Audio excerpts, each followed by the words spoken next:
तो मैथ तो पढ़ेंगे ना। आपने इससे पहले वाले चैप्टर को लगा दिए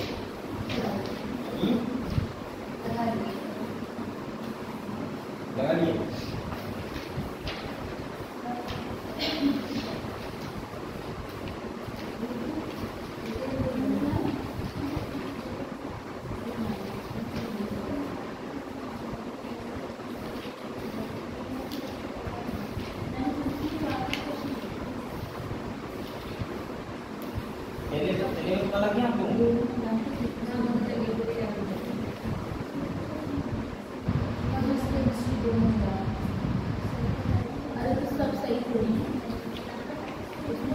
पुराने चैप्टर में आपको डाउट है?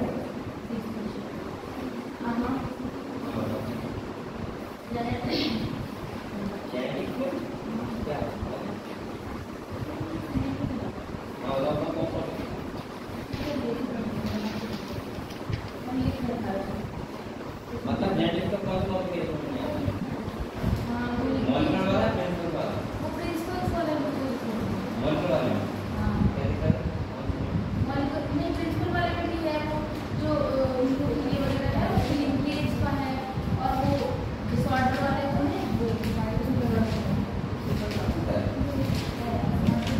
चलो कोई डाउट वगैरह ना पूछ किया करो ठीक है कि सर ये टॉपिक में डाउट बीटा ग्लाइकोसाइड जो होता है वो रिकॉम्बिनेंट होता है या नॉन रिकॉम्बिनेंट होता है? बीटा ग्लाइकोसाइड जो होता है वो नॉन रिकॉम्बिनेंट होता है जो ब्लू कलर यूज करता है। हां तभी ब्लू कलर होता है सही है। और बीटा ग्लाइकोसाइड कौन बनाएगा? जीन जेल ये तो नॉन रिकॉम्बिनेंट एंड किसी और किसी रिकॉम्बिनेंट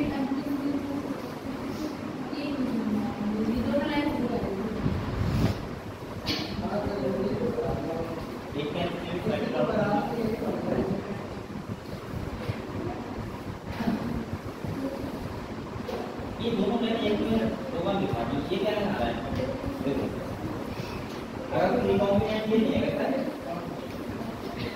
रिकॉम्बिनेंट ये नहीं है ये बताओ रिकॉम्बिनेंट का मतलब क्या होता है?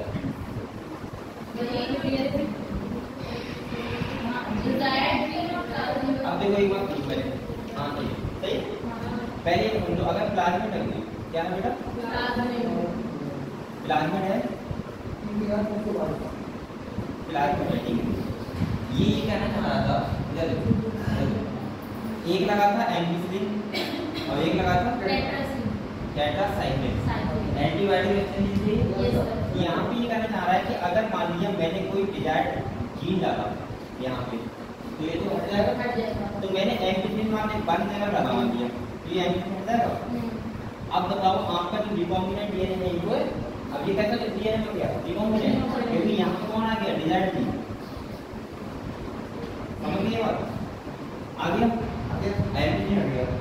अब अगर तो इस वाले को लेकिन अभी आपके पास टेट्रासाइक्लिन एंटीबायोटिक रेजिस्टेंस बचा नहीं बचा है ना और जब ये बचा है तो अगर तुम टेट्रासाइक्लिन वाले मीडियम में ग्रो कराओगे तो ये ग्रो कर जाएगा कर जाएगा। अब ये बताओ किसकी तरह काम कर रहा है सेलेक्टिव मार्किंग समझ गए और जिसके अंदर टेट्रासाइक्लिन ठीक नहीं होगा एंटीबायोटिक तो वो ग्रो नहीं करेगा। तो ये क्या बता रहा है कि रिकॉम्बिनेंट और नॉन रिकॉम्बिनेंट कौन है रिकॉम्बिनेंट और कौन है नॉन समझ गए आप ये बता ठीक है। और कौन सी दो बार इफेक्ट मिला नहीं ये लिखा हुआ है ये लिखा हुआ है पहले वाले में लिखा है ट्रांसफॉर्मेंट। अब एक और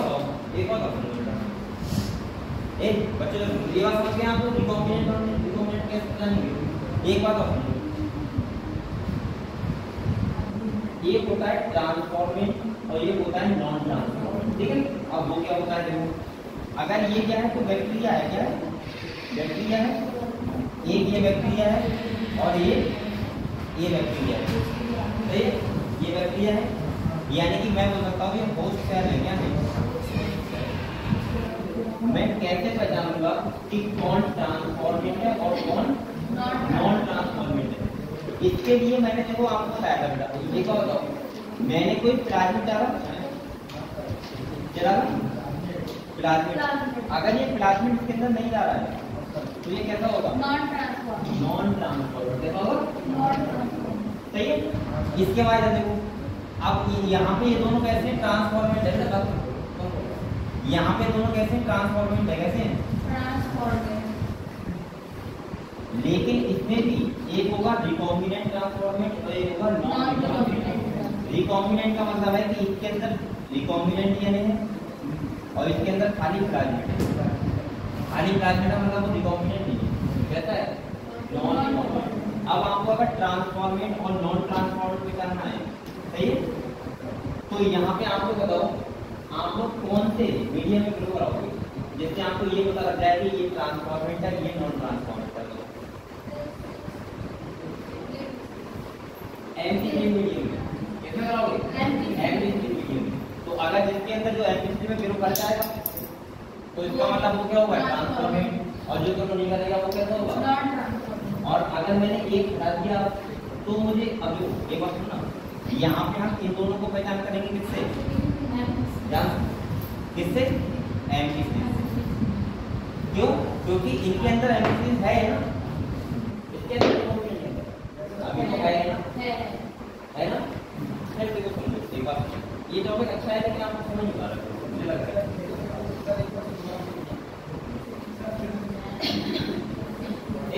सब लोग साइलेंटली बैठो बस देखिए, अभी यहाँ सुनना है। बेटा क्या बताओ, मैंने ये कहा था कि कुछ प्लाज्मिड होता है, क्या होता है? प्लाज्मिड है, सही। प्लाज्मिड जरूरी नहीं कि रिकॉम्बिनेंट हो या नॉन रिकॉम्बिनेंट हो, ये जरूरी नहीं है, क्योंकि प्लाज्मिड तो प्लाज्मिड है, बैक्टीरिया का डीएनए है। ये बात समझ आपको? अब देखो ये प्लाज्मिड कितने टाइप का जोड़ा हो सकता है, ये हो गया और ये हो गया, ध्यान सुनिए ना, सही दोनों है। अब देखो एक ये वाला है जो इसके अंदर मैं डिजायर्ड जीन डाल दिया है, तो ये बताओ कौन सा वाला प्लाज्मिड है? रिकॉम्बिनेंट। ये बात समझ गए आप? ये कौन सा प्लाज्मिड है? Recombinant plasmid. ये वीडियो में आप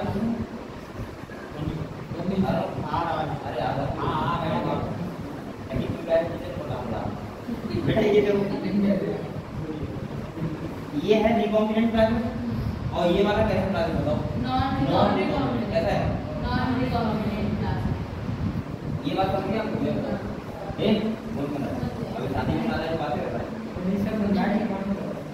अरे मैंने सब आवाज नहीं आ रही है सर लगाते हैं। अरे अच्छा लगेगा सर, आप लगाइए तो आप अच्छी आवाज लगती है, आप लगाइए। अरे नहीं नहीं गलत लगाया, उधर इधर आइए हम लगाते हैं। ये ट्रेंड की तरह यस करे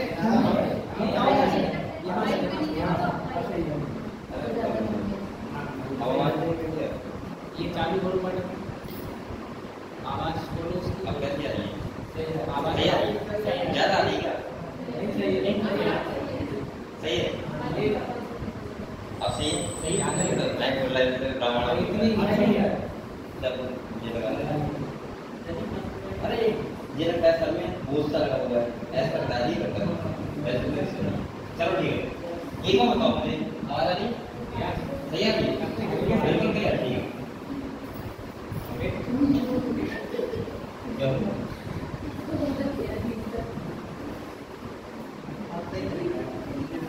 इधर देखो, एक समझते हैं, देखो यहाँ पे मैं ये बता रहा था कि ये क्या है? प्लाज्मिड है। प्लाज्मिड का मतलब खाली इतना होता है कि बैक्टीरिया का एक्स्ट्रा डीएनए। एक्स्ट्रा का मतलब एक्स्ट्रा डीएनए, बैक्टीरिया में दो डीएनए होते हैं, एक होता है कौन सा? जीनोमिक डीएनए और एक होता है नॉन जीनोमिक। ये बात समझ गए आप लोग?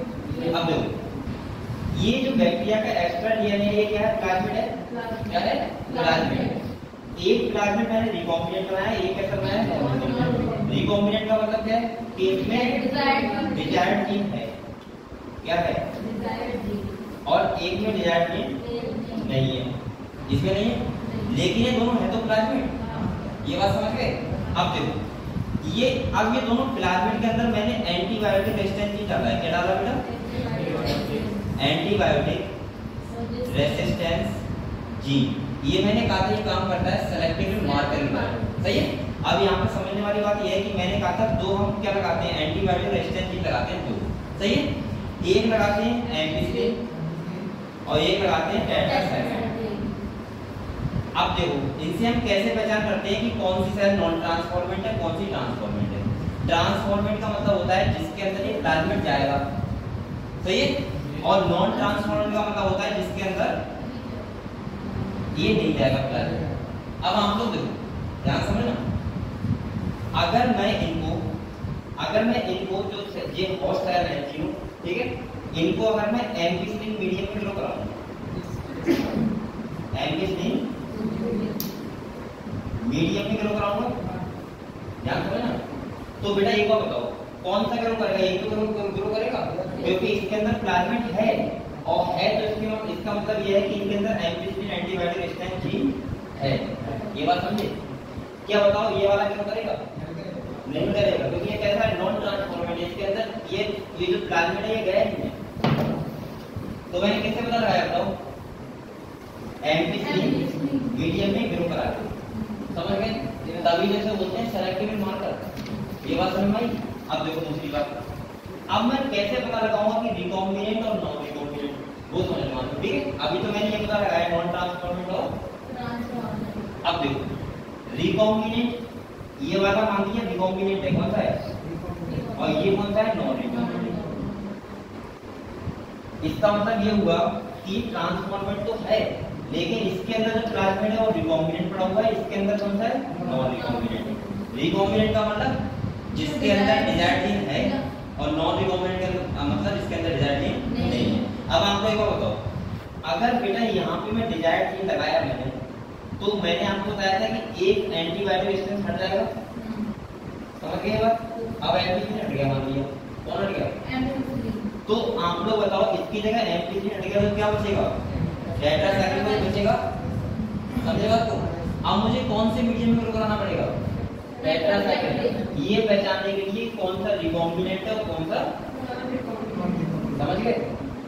क्योंकि ट्रांसफॉर्मेंट के लिए मैंने किस मीडियम में ग्रो कराया, इस मीडियम में, और बेटा रिकॉम्बिनेंट और नॉन रिकॉम्बिनेंट जानने के लिए क्या करवाया, दूसरे मीडियम, दूसरे। इसीलिए दो लगाते हैं क्या, एंटीबॉडी रेजिस्टेंस जीन।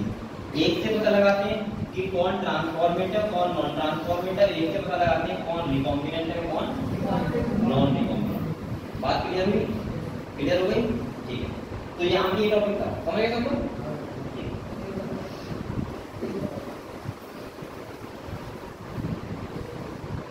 चलो आपको नया चैप्टर नाम डाल दूंगा, अगर और कोई डाउट हो आपको बताओ। ए नोट था, अब आपको चैप्टर नाम डालो कौन सा है, बायोटेक्नोलॉजी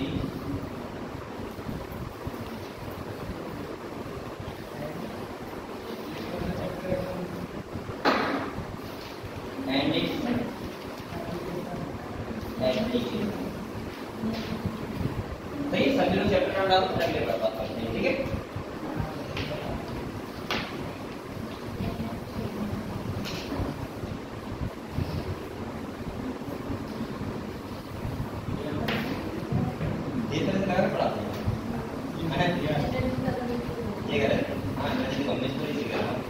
लेकिन थोड़ा अजीब लग रहा है, अब बात सही आ रही है?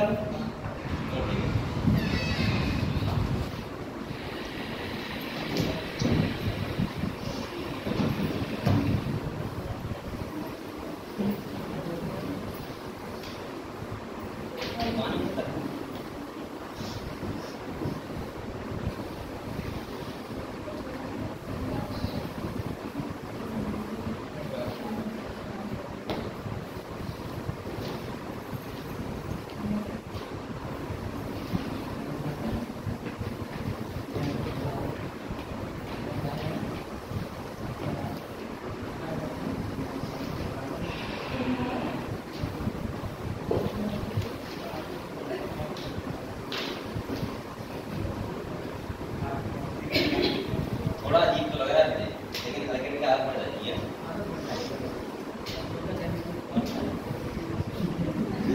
क्या कर रही है,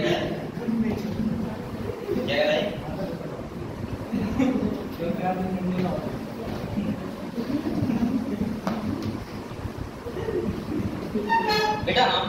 चैप्टर नाम डालो, बायोटेक्नोलॉजी एप्लीकेशन एप्लीकेशन में तेज बोल रहा हूँ और तेज आ रही है।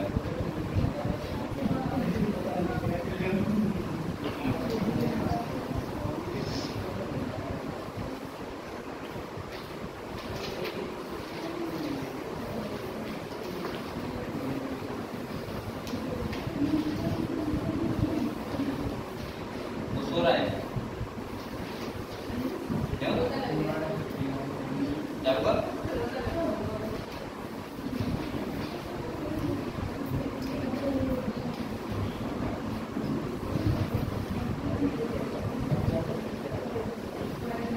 चलो ये वाला चैप्टर समझे बेटा। देखो इस वाले चैप्टर में क्या है समझते हैं पहले, ठीक है। अभी मैंने आपको बायोटेक्नोलॉजी वाला बताया था कि उसकी क्या क्या टेक्निक होती है, क्या प्रिंसिपल्स होते हैं, कैसे हम बायोटेक्नोलॉजी करते हैं, ठीक है। जैसे मैंने यहाँ पे बताया कि बायोटेक्नोलॉजी का सिंपल सा मतलब होता है कि हम किसी भी सेल, कोई भी एंजाइम, कोई भी लिविंग सेल हो गया या कोई भी माइक्रो ऑर्गेनिज्म हो गया, उसका यूज करके और अपने लिए कोई हेल्पफुल प्रोडक्ट बनाए, हमारे लिए फायदा हो तभी तो करेंगे बायोटेक्नोलॉजी, क्यों करेंगे, सही है। तो अब हम लोग इस चैप्टर में ये पढ़ेंगे कि उनका हमने क्या क्या हेल्प, मतलब क्या क्या हमने क्या क्या चीजों में हेल्प की, अपनी क्या हेल्प की है। जैसे एग्रीकल्चर हो गया, आप लोग बताओ इतनी टाइप के अगर सीड आ रहे हैं किसमें मार्केट में, सही है, इतनी टाइप की क्रॉप वैरायटी आ रही है, वो क्यों आ रही है? बायोटेक्नोलॉजी कैसे? आप लोग हर तरह की दवाई खाते हो, फीवर आ जाता है, दर्द होता है, दवाई खाते हो, आप सही खाते हो, तो इसका मतलब आप लोग दवाई जो बन रही है कहाँ से बन रही है? बायोटेक्नोलॉजी से। आप लोग इडली खाते हो, डोसा खाते हो, खाते हो नहीं खाते? अरे दही तो पीते हो, दही खाते हो नहीं खाते हो, तो वो भी कहाँ किससे बन रहा है? बायोटेक्नोलॉजी का यूज करके, ठीक है।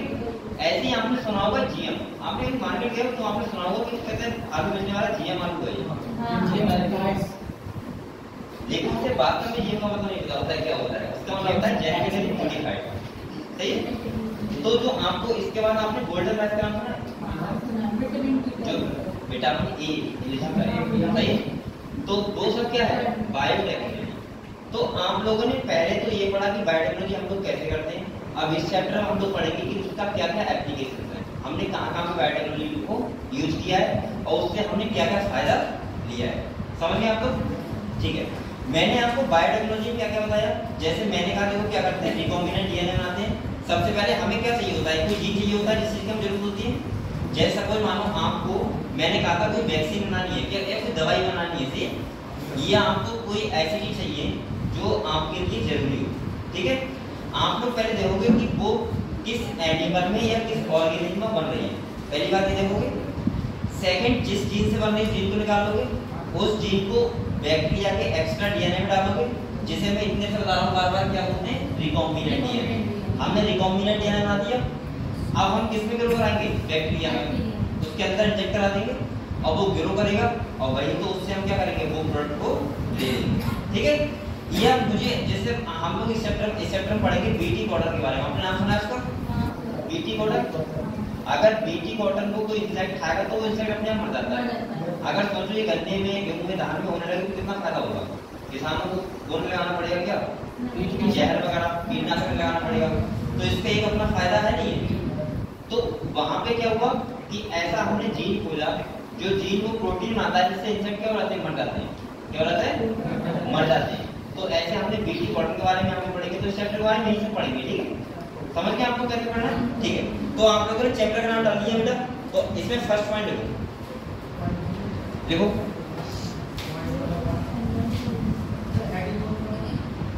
अभी हेड कुछ नहीं होता, चैप्टर का नाम डाला है, first point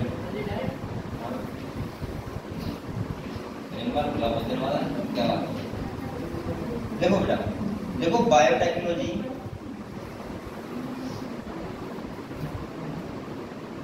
biotechnology essentially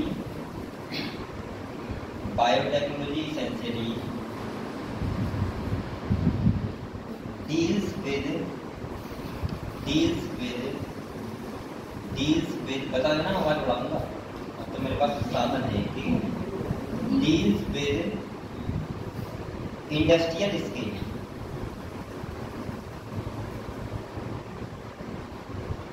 industrial scale production of, industrial scale production of bio pharmaceuticals, लिख लो भाई, मेडिसिन से बोलते हैं, क्या बोलते हैं, बायो फार्मास्यूटिकल्स बोलते हैं मेडिसिन के लिए, डायरेक्ट लिखना है मेडिसिन, फार्मास्यूटिकल्स, PHARMACUTICAL, सही है। और ब्रैकेट लिख लो मेडिसिन, क्या लिख लो, मेडिसिन।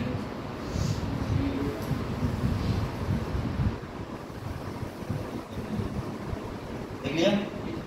इसके बाद लिखो Eugene, genetically modified microbes,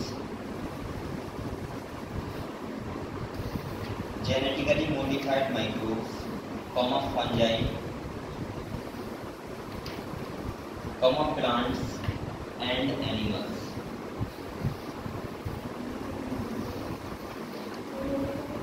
Modified microbes, fungi,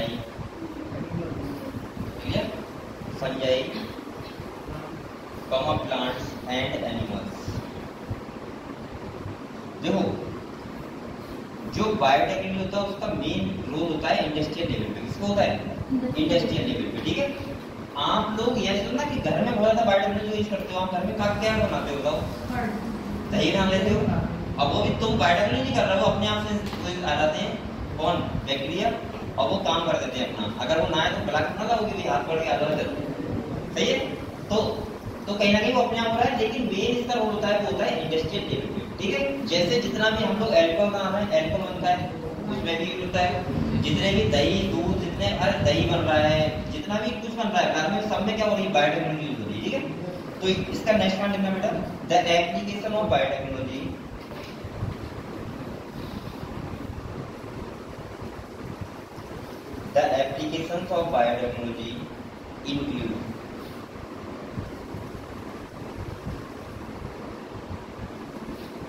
include जैसे लगाओ और लिखो थेराप्यूटिक्स, नहीं ऐसे लिखो थेराप्यूटिक्स, क्या एप्लीकेशन है वो लिखवा रहा हूँ। थेराप्यूटिक्स का मतलब भाई दवाइयाँ वगैरह, कॉमन लगाओ और लिखो डायग्नोस्टिक। डायग्नोस्टिक का मतलब क्या होता है बेटा? कोई भी डिजीज का पता लगाना, ठीक है, उसे बोलते हैं डायग्नोस्टिक, क्लियर। हाँ, कॉमन जेनेटिकली मॉडिफाइड क्रॉप, अच्छा जेनेटिकली मॉडिफाइड क्रॉप का मतलब क्या है ये बताएगा डीप बात। जेनेटिकली मॉडिफाइड क्रॉप का मतलब क्या है? हाँ वो तो पता ही है, मैं बोल नहीं रहा हूँ। ऐसे आपको क्या फायदा होता है? हाँ सही है, तो आपको क्या फायदा होगा उससे? प्रोडक्टिविटी ज्यादा होगी पहली बात। जैसे आपको पता है, अगर आप अपने बाबा से पूछोगे कि 1 बीघा में कितने धान निकलते तो बताए कितने जाएंगे? देगा कि 50 किलो, आधा क्विंटल बीघा या 20 किलो बीघा, ऐसा बोलेंगे ना। लेकिन अपने पापा के यहाँ देखो 5 क्विंटल बीघा, 4 क्विंटल बीघा कट रहा है, प्रोडक्टिविटी बढ़ी। सेकंड क्या हुआ, आप लोग हर वैरायटी का धान ला सकते हो, धान के गेहूं के गन्ना का सब कुछ ला सकते हो।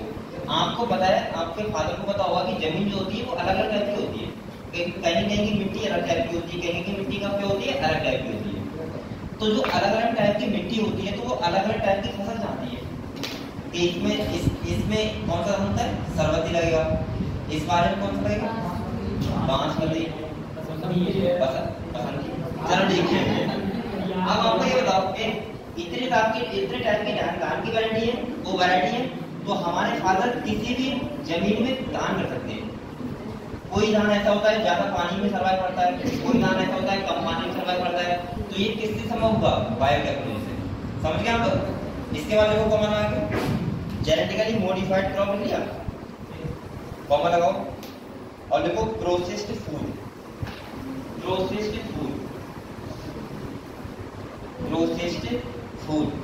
इसका मतलब क्या हुआ? इसका मतलब हुआ कि आप लोग नए नए आइटम खाते हो, नए नए आइटम जैसे डोसा हो गया, इडली हो गया, कहीं आप कोई वो खाते हो क्या, चाउमीन तो ऐसी बन जाती है, सही है, भटूरे खाते हो, इन सब चीजों में क्या मिलता है, बायोटेक्नोलॉजी। ठीक है, और भी बहुत सारे आइटम होते हैं, आपको तो नाम नहीं पता है, मुझे भी नहीं पता है यार इतने सारे नाम। अब तो सब्जी इतनी टाइप की आती है ना कि आप समझ नहीं सकते। अरे चाप आप तुझे बहुत पुरानी चीज है, नहीं बता रहा हूँ, ग्रामीण में तो नहीं चल रही है कहाँ? ग्रामीण में ना, ग्रामीण क्षेत्र में। हाँ शायद से बोल तो गाँव में, हाँ गाँव में लोग नया मानते होंगे, लेकिन ये तो बहुत पहले से आ रहा है चाप वगैरह। ठीक है, अच्छा लगता है, लेकिन मैं क्या कर रहा हूँ कि नई नई सब्जियाँ बहुत आ रही हैं, बहुत टाइप की, इतने टाइप की होती है कि बारातों में आपको सोच नहीं सकते। अभी मैं एक बारात में गया था, उसमें मैंने वो खाया था, रायता खाया था उसका, फ्रूट का, पुराना है, लेकिन मैं खाता नहीं था, देख के ऐसे ऐसे था, लेकिन कल मैंने खा के देखा, मैंने कितना ऐसा लगा था कि बहुत ही पहले, लेकिन मैं खाता नहीं था, रहता नहीं। तो बहुत सारी ये सब किसकी वजह से आ रहा है, बायोटेक्नोलॉजी। ठीक है, नेक्स्ट एक बार में 300 प्रकार के व्यंजन हैं, किसके 300 प्रकार कहाँ बरेली होंगे। अभी मुकेश अंबानी लड़की की शादी में 25 लाख के व्यंजन थे, मेरी बैठे 25 कम नहीं है, ये तो जा रहा है यार, मोहन शर्म क्या मुरारी मुरारी आ रहा है, मुरारी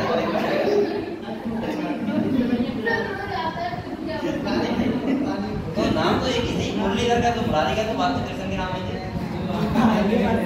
अच्छा तो बेटा दोनों कृष्ण जी के नाम ही है। अरे बुलाने ही जुबान का गिर रहे वो कहते इसका नाम तो इसके पापा ने बहुत अच्छा रखा है, मुरलीधर। मुरलीधर कृष्ण मुरारी कहते नहीं है, वही सब सही है। बेटा इस बात कॉमा लगाओ, एक कॉमा लगाओ और देखो बायो रेमिडिएशन, बायो रेमिडिएशन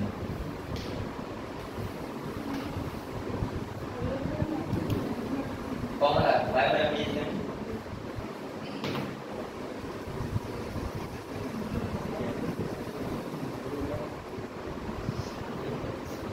देख लिया, और फिर कॉमा लगाओ बेटा और देखो based treatment, based treatment, based treatment का मतलब क्या होगा, जैसे कि पानी साफ आपने पढ़ा था, पढ़ते हुए बाद माइक्रो का पता था, डीओडी बताया था, बायोलॉजी की तरफ से ऑक्सीजन डिमांड, वो सब बेस्ड ट्रीटमेंट हो गया।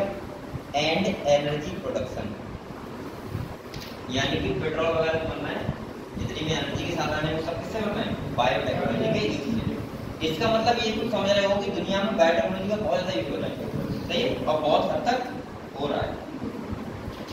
तो क्लियर हुआ बेटा ये, ठीक है, ठीक है, ये समझ के हमको बायोटेक्नोलॉजी एप्लीकेशन क्या पढ़ेंगे हम लोग। ठीक है, अब आप लोग नेक्स्ट टॉपिक आ रहा हूं, 3 क्रिटिकल रिसर्च, 3 क्रिटिकल रिसर्च, हाँ 3 critical research,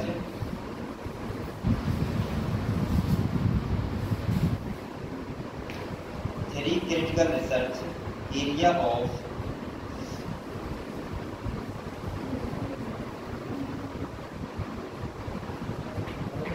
critical research area of biotechnology।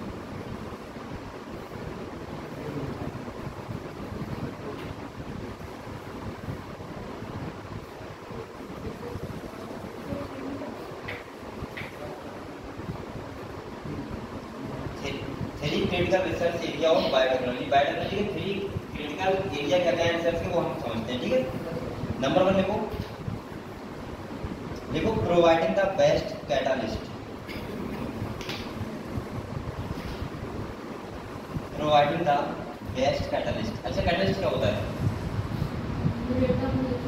बड़ा देता है, ठीक है, जो इसमें होते हैं एंजाइम्स, क्या होते हैं एंजाइम्स। तो देखो providing the best catalyst in the form of improved organism,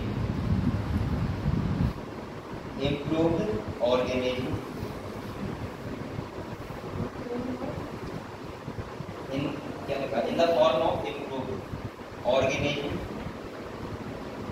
usually a microbe,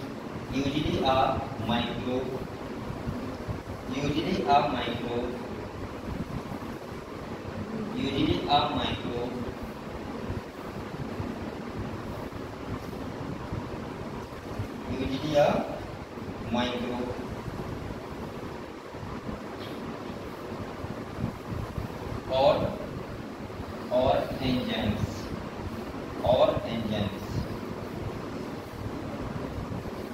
बेटा। इसका मतलब ये हुआ कि हमें क्या मिला, बेस्ट कैटालिस्ट। बेस्ट कैटालिस्ट मतलब है प्योर एंजाइम, ठीक है, जो किसी भी क्या करते हैं, किसी भी रिएक्शन को बहुत अच्छे तरीके से करवा सकते हैं। तो आपको नेक्स्ट पॉइंट देखो, सेकंड देखो, creating optimal condition. Creating optimum condition, कल मैंने आपको ऑप्टिमल कंडीशन का मतलब बताया था, नॉर्मल, जिसपे नॉर्मल स्टेज जिसपे क्या हो, मैक्सिमम कर। तो देखो, creating optimum condition through engineering for a catalyst to act. Creating optimum condition through engineering for a catalyst to act. मतलब अगर हम कोई भी काम करना है तो उसमें ऑप्टिमम कंडीशन हम लोग कर सकें, जिससे क्या हो, जो कोई वर्क हो रहा है वो क्या हो, बेस्ट टू मैक्सिमम हो, सही है। और नंबर 3 देखो, लिख लिया, टू एक्ट, TCT एक्ट, ठीक है। और नंबर 3 देखो बेटा, डाउन स्ट्रीम प्रोसेसिंग। इसका मतलब क्या होता है, कल ही जाता आपको, जितना भी जो प्रोडक्ट होता है, बनता है, उसको एक्सट्रैक्ट करके और जितना भी हम क्या करते हैं, मार्केटिंग तक लाने तक जो भी चीजें की जाती हैं, उस प्रोसेस को बोलते हैं डाउन स्ट्रीम प्रोसेसिंग। जैसे आपने बिस्किट की फैक्ट्री बोली, आपने बिस्किट बनाया, बनाने के बाद उसको कैसे हमें प्रिजर्व करना है। अच्छा, एक तो बच्चा बताएगा प्रिजर्वेशन और कंजर्वेशन में क्या डिफरेंस होता है, बताओ। यहाँ इंग्लिश मीडियम कितने आते हैं,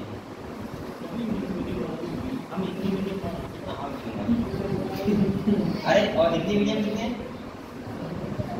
हिंदी मीडियम सभी है, इंग्लिश मीडियम क्यों हुआ है, बताओ। प्रिजर्वेशन और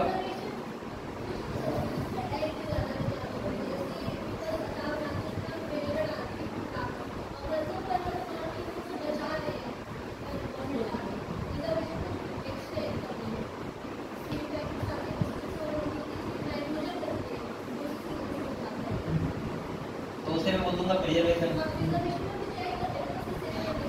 और अगर मैं कहूँ कि जू है चिड़िया का, तो मैं ऐसे बोल सकता हूँ कि हम शेर को प्रिजर्व कर रहे हैं, क्या बोल सकते हैं, क्यों, चिड़िया नहीं दे रहे हैं, उसे नेचुरल हैबिटेट नहीं दे रहे हैं क्या। देखो, इसका मतलब मैं सिंपली कहूँ, हाँ बस तुम बोल सही रहे, तुम्हारा मतलब सही है, लेकिन जो बोलने का मतलब तो थोड़ा सा मेरे हिसाब से हाँ गड़बड़ जा रहा है। कैसे देखो, प्रिजर्वेशन हम लोग यूज करते हैं नॉन लिविंग के लिए और कंजर्वेशन यूज करते हैं लिविंग के लिए। सिंपल बात है ये, समझे। अगर मैं जैसे मैंने कहा था आपको, जैसे अब आप बोलो जो आप ये तो कह रही हो, देखिए यहाँ करके हो जाओगे, आपने हार्वेरियम फाइल होती है, वहाँ पे किसी प्लांट को लगाते हैं, प्लांट को चिपकाते हैं, धनिया की पत्ती, प्याज की पत्ती आप लगाएं, वहाँ पे हमेशा आप फ्रीजर में लिखोगे, क्या लिखोगे, वहाँ भी तो कुछ नहीं दे रहे हैं, वो सीट पे लगाते हैं वैसे भी, उसे क्या बोलते हैं, प्रिजर्वेशन बोलते हैं। अब ये होता है टैब लगाते हैं,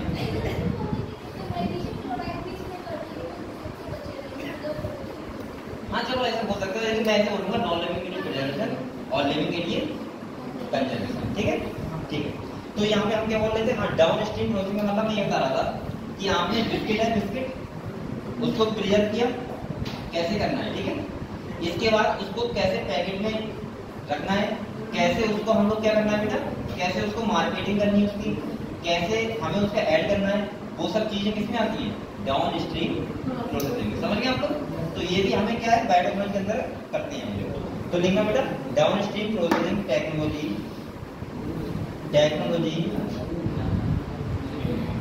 टू प्यूरिफाई। तुम लोग कल नहीं आए,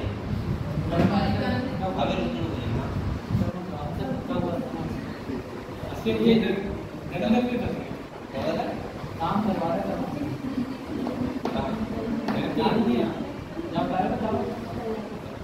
दावत में, और तुम्हारा दावत में, और तुम लोग के लिए तुम लोग सही है। Downstream processing technology to purify the protein, to purify the protein. तुम लोग जेएमपी पढ़ते हो? राम को भाई जेएमपी वाले हम हाँ ये तो समझ रहा हूँ, तुमसे अच्छा स्कूल तो इनका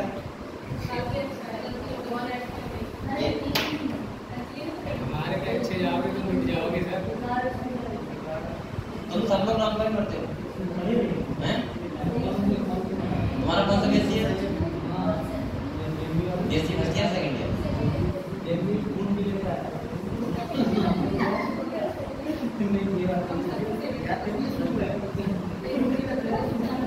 और ये जेएमपी वाली टीम बैठी है ये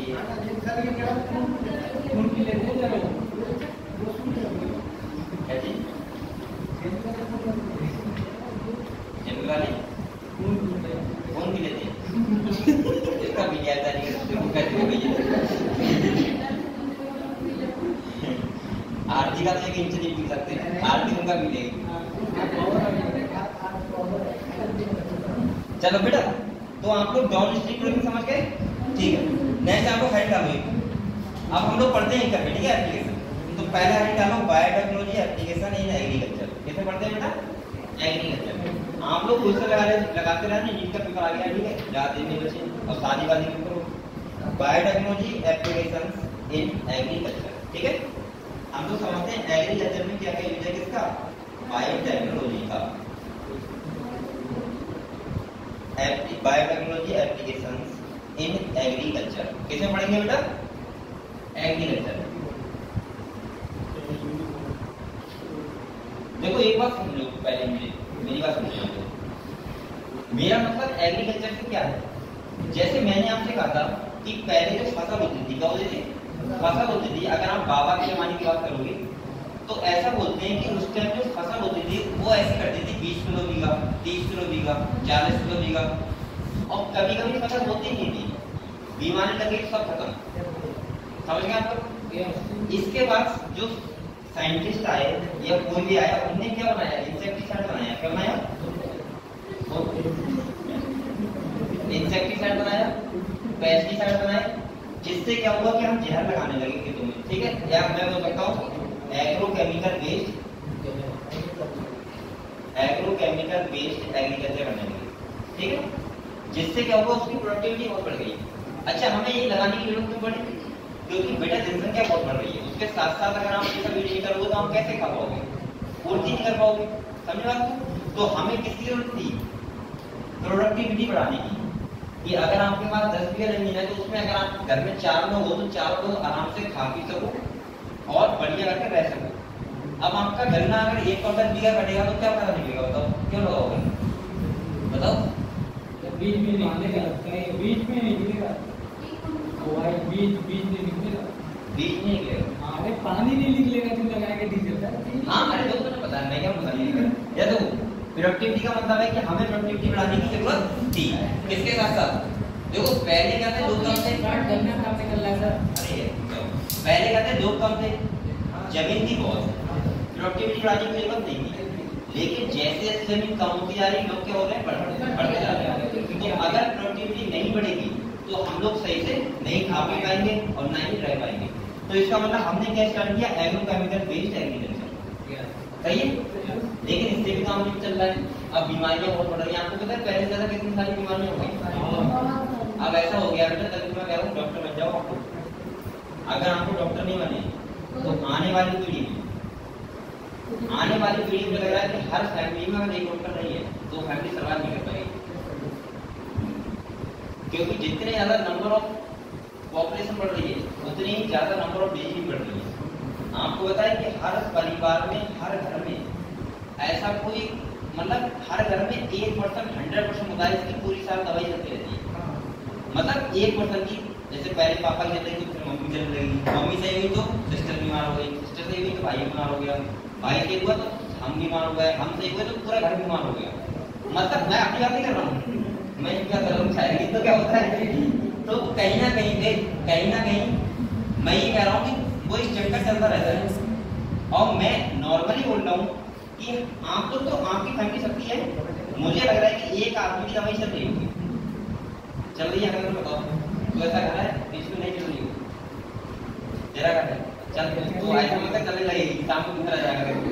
अब देखो बेटे तो इसका मतलब क्या होगा कि हम लोग खाना खा रहे हैं उसमें गंदा खा रहे हैं, सब केमिकल लगा हुआ खा रहे हैं टोटल। आपको पता है जो आप गेहूं खा रहे हो उसमें वहाँ दवा लगी हुई है, जहर लगा हुआ है, धान खा रहे हो उसमें जहर लगा हुआ है। 8 दिन पहले लगाते सुपर कटवा देते। अब जो इसकी बात सुनो, आपने देखा होगा एक पहले जो लोग थे उसकी जो लाइफ स्पैन थी ज्यादा थी, 130 साल 140 साल 150 साल तक वो जीते थे और बीमारी नहीं लगती थी। अब का आदमी 70 साल का होगा पता 70 का भी नहीं हो रहा है, 60 साल में बूढ़े जाते हैं, 50 साल में बूढ़े जाते हैं। सही है। तो कहीं ना कहीं पहले के लोग पता है ये बोलते थे कि खाद कट्टा एकदम उठा के और वो ऐसे वो 10 किलोमीटर ले आए पैदल पैदल। अब आदमी को साइकिल से नहीं मिलता है और सेकंड उठेगा भी नहीं छोड़ से कट्टा। तो ये सब क्यों इतना कम हो रहा है? इसीलिए हो रहा है कि हम लोग इतना ज्यादा गंदा खा रहे हैं कि जहर लगा खा रहे हैं। तो हमने क्या डिसाइड किया कि यहाँ पे एग्रो केमिकल बेस्ड एग्रीकल्चर छोड़ के कैसी खेती की जाए, ऑर्गेनिक फार्मिंग क्या किया जाए। और आप लोग भी ऐसा करना फ्यूचर में, आप लोग अपने खाने के लिए हमेशा करवाना क्या और ऑर्गेनिक फार्मिंग। सही है, यानी कि 3-4 बीघा खेत ऐसा हो इसमें आप अपने खाने के लिए गेहूं लगाओ और धान लगाओ और जिसमें कोई भी पेस्टिसाइड यूज ना करो। अब आप लोग करो, आप लोग कहोगे करवा देंगे नहीं, काम नहीं बात है ना। और ऑर्गेनिक फार्मिंग की सोच रहा है नहीं सर, होगा ही नहीं। आप चाहे करके देखो, होगा ही नहीं, होगा ही नहीं। वो तो जाके नहीं प्रोडक्टिविटी कम होगी ना, उसमें ये कीड़े इतने लग जाएंगे कि आप उनसे बचाएंगे। हाँ ऐसा हो सकता है। चलो बेटे आप लोग ऐसा करो, कुछ पॉइंट लिखो यस बहुत सुंदर। तो हम लोग एग्रीकल्चर के बारे में पढ़े बिल्कुल ना। सही है। तो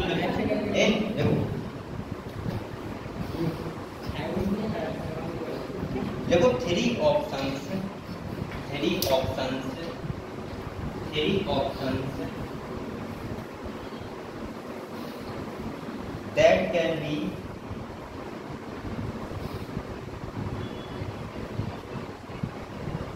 that can be thought सोच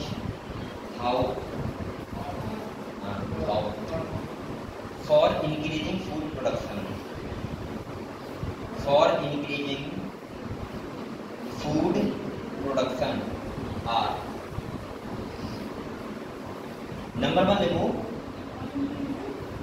increasing food production are number 1 लिखो आप लोग, बल्कि हेड कर दो नंबर 1 लिखो agro chemical based agriculture. Agro chemical based agriculture, agro chemical based agriculture.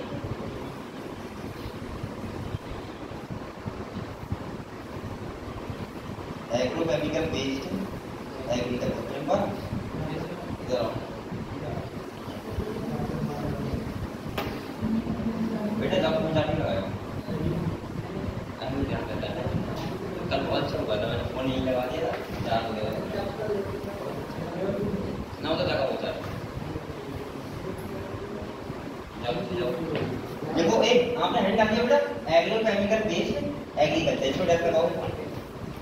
तो मैंने कहा एग्रो केमिकल बेस्ड एग्रीकल्चर का मतलब क्या होता है, जहाँ पे हम लोग पेस्टिसाइड इंसेक्टिसाइड यूज करते हैं। ठीक है, तो देखो ये फोन उसमें रख के आना और 4 दिन बाद दिलाना, वो कहीं चार्जर कर दो तो मत। ठीक है,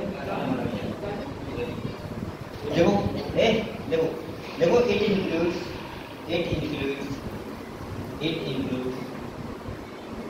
the use of pesticide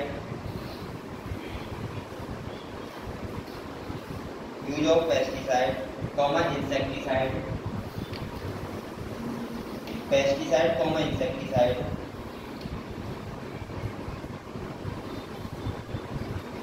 comma synthetic fertiliser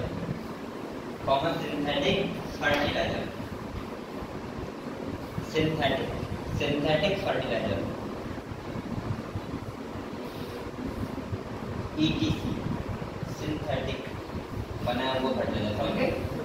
तो बेटा एग्रो केमिकल बेस्ड एग्रीकल्चर का मतलब क्या है कि जिस खेती में हम लोग क्या लगाएं, इंसेक्टिसाइड लगाएं, पेस्टिसाइड लगाएं,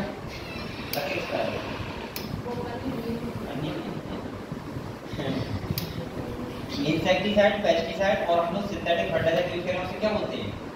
एग्रोकेमिकल बेस्ड एग्रीकल्चर। सही है, इससे क्या हुआ? प्रोडक्टिविटी बढ़ गई। नंबर सेकंड को हेड करो, ऑर्गेनिक एग्रीकल्चर।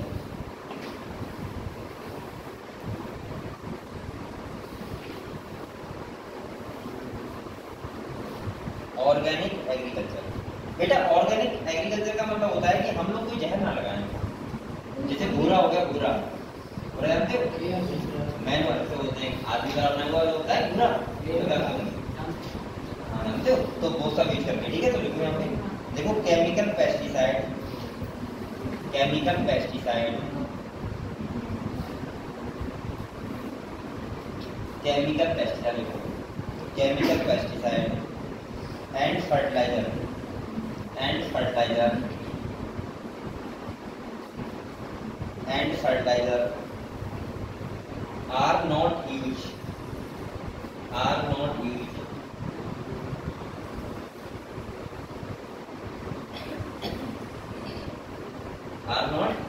फुल स्टॉप लो। और इसके बाद लिखो, देखो ऑर्गेनिक मैन्युअर, मैन्युअर क्या होता है भाई, जो पूरा में बोल रहा, organic manure, comma bio fertiliser manure, MANURE, ठीक है, कॉमा बायो फर्टिलाइजर,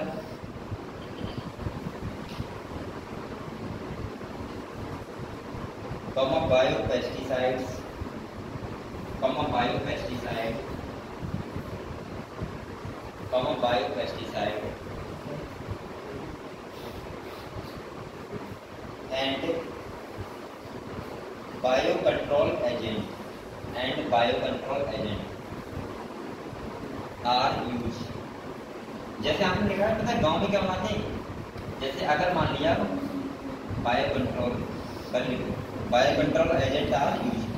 जैसे आपने देखा होगा कि वो कुछ बनाते हैं, ये कुछ बताएंगे, वो कुछ बनाते हैं बेटा, जो वो एक आदमी ऐसा बना देते हैं, कपड़े बना देते हैं, हम लोग बनाते हैं, तो डर जाते हैं, जैसे तो क्या नहीं आते, जंगली जानवर कितनी आएगा। आजकल तो बहुत आजकल जानवर बहुत ज्यादा हो गए, उसे मार देते हैं, उसे लड़ते आके उसे गिरा देते, पहली बार जैसे खेत में जाते हैं पहले उसे गिराते हैं। सही है, पहले वो ऐसे ऐसे खड़े कर देते थे, कपड़े बना देते हैं। जैसे अब तुम अपने घर पे आओगे अपने लिए, तो वो मैं देखूंगा कि मेरी शर्ट पहना, मुझे लगता है मैं ही खड़ा हूँ, ऐसा होता है ना, मतलब अपने कपड़े पहने होते हैं।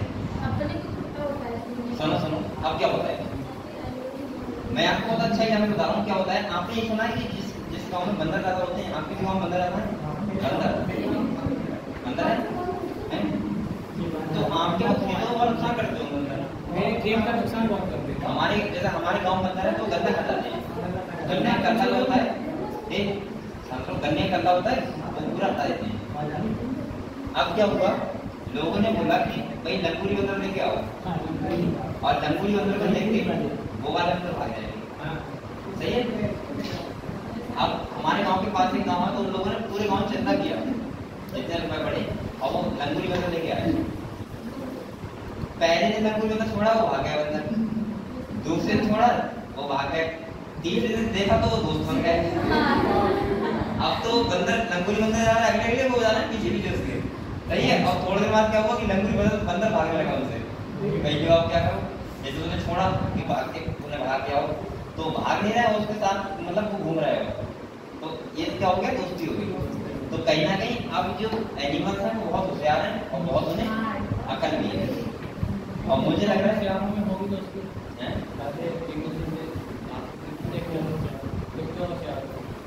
हाँ, तो ये सब चीजें चल रही है।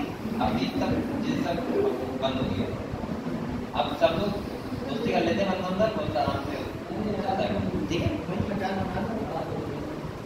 ठीक है बेटा, ये तो आप लिख लेंगे, ठीक है। एक bio control agent are used, ठीक है। नंबर 3 डालो बेटा, genetically engineered crop based agriculture, genetically engineered crop based agriculture.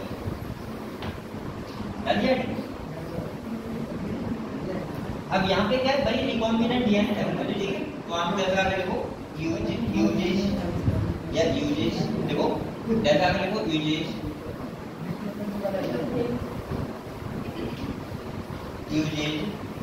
Recombinant DNA technology. बेटा मैंने हेल्प करवाया genetically engineered crop based agriculture, ठीक है। और यहाँ पे देखो कैसे आगे देखो uses recombinant DNA technology, uses recombinant DNA technology,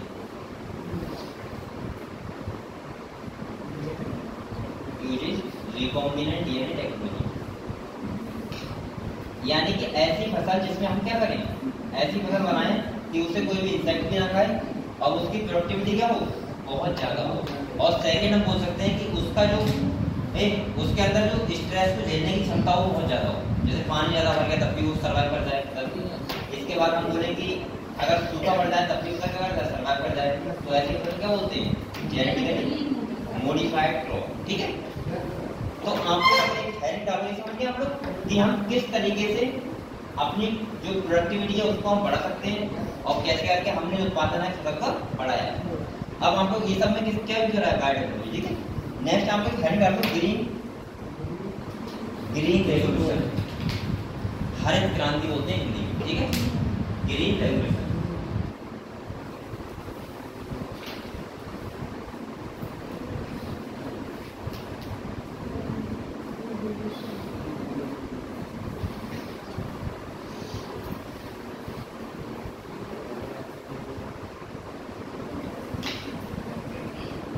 बेटा इसका मतलब क्या है समझो। ग्रीन रेवोल्यूशन का मतलब है कि जितना भी ग्रीन चीज यानी कि प्लांट्स हैं, चाहे वो फसल हो गई, चाहे वो प्लांट हो गया, कोई ट्री हो गया स्पेशल, ठीक है, उसमें बहुत ज्यादा वृद्धि करना। जैसे जो पहले खेती होती थी, मैंने आपको कई बार ये बात बता चुका हूँ कि जो पहले खेती होती थी वो बहुत कम जमीन में होती थी। अधिकतर मैंने देखा था कि खेत जो थे खाली पड़े थे, सही है। हर गांव में ऐसा होता है किसी 100 बीघा जमीन तो खेती कर रहा है खाली 20 बीघा और 80 बीघा ऐसी गाय भैंस चरना है, ठीक है, पड़ी ऐसी दूर के में जा रहा है, कभी कोई स्टेज में जा रहा है कि कौन करे, होता ही नहीं है। पहले मैंने ये तो अब तक मैंने देखा है और मैं कहते हुए कि कौन करे वहाँ पे इतनी सीजन ले जाए, या फिर हम बोले कि एक वहाँ पे होती नहीं खेती कौन करे। लेकिन आज वो टाइम आ गया कि आदमी एक बीघा जमीन नहीं छोड़ता है अपनी, और बल्कि देखा होगा मेड़ काटते हैं, मेड़ होता है, मेड़ काटते हैं, हल्के हल्के मेड़ काटते रहते हैं, तुम्हारी मेड़ के पीछे करते रहेंगे और क्या होगा, एक टाइम पे आके तुम्हारा खेत कम हो जाएगा, उससे क्या हो जाएगा, बड़ा हो जाएगा, ऐसा होता है। तो अब आप लोग सोचो कि मेड़ काटने को लोग डटे रहते हैं, और तो ये क्या है, ये तो है ग्रीन रेवोल्यूशन। ये वृद्धि आना बहुत तेजी से, किसमें, खेती में, यानी कि प्लांट पॉपुलेशन नहीं, ग्रीन मतलब हरे हरे हरे का मतलब प्लांट्स में एक रेवोल्यूशन आना, ठीक है। तो देखो अच्छा इसकी जरूरत क्यों पड़ी, इसकी जरूरत इसलिए पड़ी कि अगर आप लोग सोचो, अगर आपके बाबा होंगे, कौन होंगे, बाबा, बाबा के बाबा मान लो, उनके टाइम पे आप अनुमान लगाओगे बाबा के बाबा है,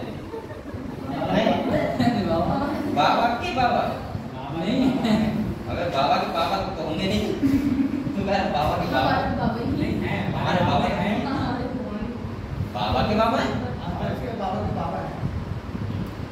इसके पापा के पापा के पापा के पापा हैं, अरे नहीं बाबा कौन हो गया, देख यहाँ तो यहाँ तुम्हारे पापा, इनके पापा कौन हो गए, तुम्हारे बाबा, सही है, वो तुम्हारे बाबा हैं।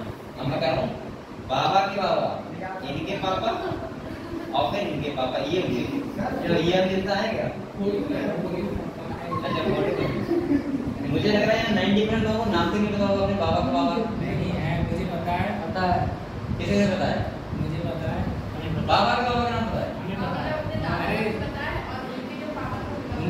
उनके पापा का बताओ, अबे तुम्हारे 4 बार पापा, 1 2 3 4 माने मुझे बताओ, किसे पता है, बताओ,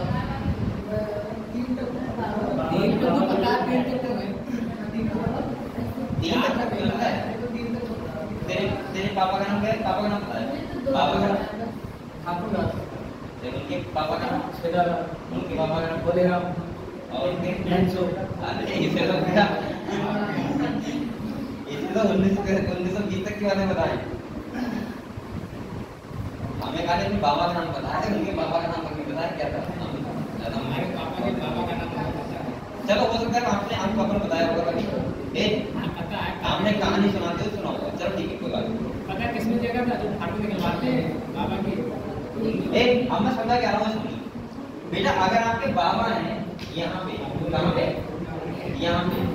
अगर आप 9 का नंबर नोट करोगे तो मुश्किल से बैठेगा 5 बैठेगा। 5 या 5 होंगे, बाबा होंगे, बाबा की दादी होंगी और उनके बच्चे होंगे। सही, 5 लोग मान लो। लेकिन इस टाइम अगर जमीन काउंट करोगे तो अगर मान लीजिए यहाँ 100 बीघा है तो यहाँ तुम्हारा आ रहा है, यहाँ बचेगी 5 बीघा। यहाँ आप देख सकते हो, अगर आपके पापा के बाबा के पास 100 बीघा होगी तो आपके पास 5 नहीं बोलूंगा, लेकिन 10 बीघा इसमें पड़ जाएगी, 10 बीघा। क्योंकि है नहीं अगर बाबा ने बाबा थे, उनके पास 100 बीघा थी, तो तुम्हारे बाबा ने 3-4 बच्चे करे होंगे, 3-4 भाई करे होंगे, वो डिवाइड होगी इनमें। अब आपके बाबा ने 2 भाई करी होंगी, मतलब आप 2 भाई होगी, तो ये डिवाइड हो जाएगी। तो बताओ, आप लोग बताओ, अब तुम अपनी जनरेशन में अगर पूरा परिवार जोड़ोगे तो मुझे लग रहा है यहाँ 5 का, यहाँ बैठेंगे 25 लोग बैठेंगे आपकी फैमिली में। तो ये ताऊ सब जोड़ोगे 25 बैठ जाएंगे यहाँ। अब देखो जनसंख्या तो बहुत बढ़ गई और जमीन क्या हो गई, तो इसीलिए तो लाने की जरूरत थी ग्रीन रेवोल्यूशन। अगर प्रोडक्टिविटी नहीं बढ़ती तो ये तो सर्वाइव कर जाते, ये कैसे करते, ये मान जाते हैं घूम के माने। समझ गए बेटा?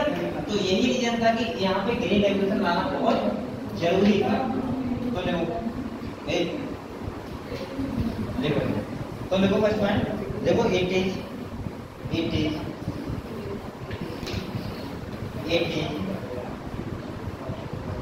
succeeded, लिख लोगे succeeded, SUCCED, succeed मतलब सक्सेस, ऐसे बोलो succeeded मैं बदलूंगा succeeded, ठीक है?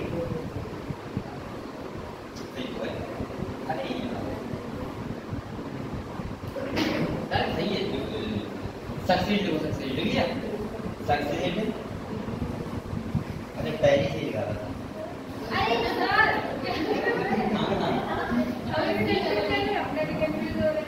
मैं बोल दे रहा हूँ, SUCCEED, सही? सक्सीडेड, मुझे सक्सेस ध्यान आ गया। सक्सीडेड इन ट्रिपलिंग, देखो इन ट्रिपलिंग, ट्रिपलिंग TRIPLING, ट्रिपलिंग मतलब तिगना। देखो tripling the food supply, tripling the food supply, but it was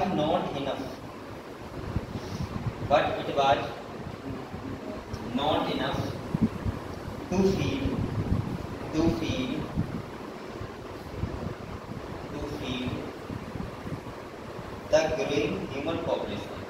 the growing human population। ये चैप्टर को होने के बाद आपका 12th हो जाएगा, ठीक है? फर्स्ट ईयर का आपका एक चैप्टर बचा है, वो करवा दूंगा, ठीक है? इसके बाद रिवीजन करेंगे। द ग्रोइंग ह्यूमन पॉपुलेशन, ये कहना चाह रहा है कि अगर तुम ट्रिपल मतलब तिगना फूड सप्लाई कर दो, जिस स्पीड से पॉपुलेशन बढ़ रही है, ये इसके लिए इनफ नहीं है, इतने में आप लोग सर्वाइव नहीं कर पाओगे। सही है? नेक्स्ट वन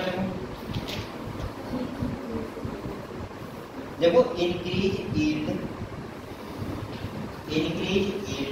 नेक्स्ट देखो इंक्रीज यील्ड जानते हो क्या होता है? दर, प्रोडक्शन का दर होता है। हाँ प्रोडक्शन हो सकता है, लेकिन दर बहुत ठीक है। दर का मतलब जानते हो? दर नहीं जानते क्या होता है? दर का मतलब होता है कि अगर 5 क्विंटल दिया घट रहा है, 10 क्विंटल दिया घटने लगेगी। 10 क्विंटल क्या हो गया? दर हो गया पर बीघा। समझ गए?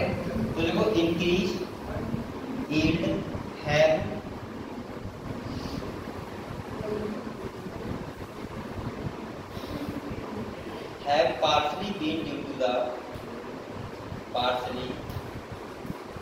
bean due to the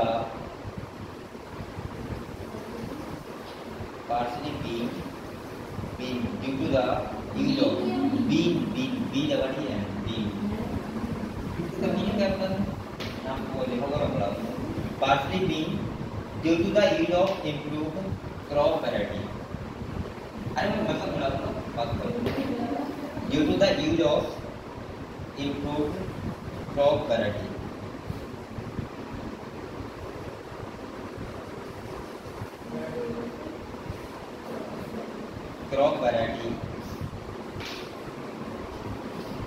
but mainly due to the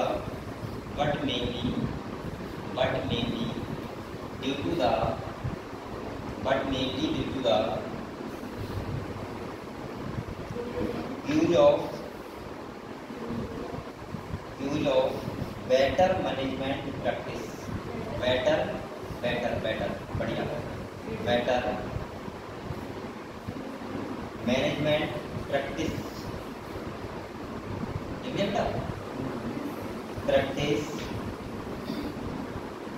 and use of agrochemicals and use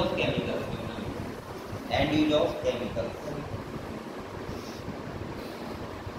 बेटा इसका मतलब क्या है ये कह रहा है कि दर बढ़ी है लगातार फसल की यानी प्रोडक्टिविटी बढ़ी है ऐसे बोल सकते हो तो ये क्यों बढ़ी है इसका मतलब पहला रीजन तो केमिकल यूज करना स्टार्ट कर दिया क्या कर दिया केमिकल दूसरा जो क्रॉप वैरायटी है वो भी अच्छी होगी क्रॉप वैरायटी मतलब अगर आज आप धान की वैरायटी ले जाओगे तो वो आपको ऐसे बोलेगा कि ये धान की वैरायटी ऐसी है कि 6 क्विंटल बिया कटेगा या आप गन्ने का वैरायटी लेके आओगे अच्छा तो वो पहले कह देगा कि 80 क्विंटल बिया कटेगा या आप गेहूं की वैरायटी लेके आओगे तो क्या कहेगा कि 5 क्विंटल बिया कटेगा तो इम्प्रूव क्या हुई क्रॉप वैरायटी पहली बात दूसरा इन्हें बोला है बेटा कि यहाँ पे जो बोल रहे हैं एयर मैनेजमेंट प्रैक्टिस यानी कि बेटर मैनेजमेंट प्रैक्टिस इसका मतलब क्या हुआ इसका मतलब ये हुआ कि अब जो किसान है जो फसल कर रहे हैं वो बहुत ही अच्छी तरीके से कर रहे हैं अच्छे तरीके से जानते हो जैसे आपने देखा है आपके इधर पता नहीं होता है हमारे तो कॉम्पिटिशन होता है